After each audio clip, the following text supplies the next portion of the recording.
War వల్ల ఇండియాకు భారీ నష్టం సంభవించింది అంటూ ఎన్నో కథనాలు మనం చూస్తున్నాం. 2 వారాలుగా యుద్ధం జరుగుతోంది. ఇండియన్ ఎకానమీపై కూడా భారీగా ఎఫెక్ట్ పడింది. ముందుగా అందరూ అనుకున్నారు ఇది కేవలం ఇరాన్, ఇజ్రాయెల్, అమెరికాకు మాత్రమే పరిమితం అవుతుందని. కానీ ఎప్పుడైతే ఇరాన్ గల్ఫ్ దేశాల మీద దాడి చేయడం మొదలుపెట్టిందో ఈ యుద్ధం మరింత పెద్దదైంది. హర్ముజ్ జలసంధిని మూసివేయడంతో ఈ యుద్ధం కేవలం గల్ఫ్ దేశాలకి, ఇరాన్, ఇజ్రాయెల్, అమెరికాకి మాత్రమే కాదు, మొత్తం ప్రపంచం మీదే పడింది.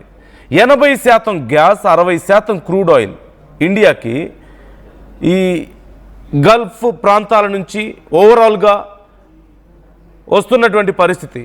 ఇలాంటి టైంలో హర్ముజ్ జలసంధిని మూసివేయడంతో ఇక ఇండియా పరిస్థితి కూడా చాలా ఇబ్బందికర సందర్భంలో కనిపిస్తోంది.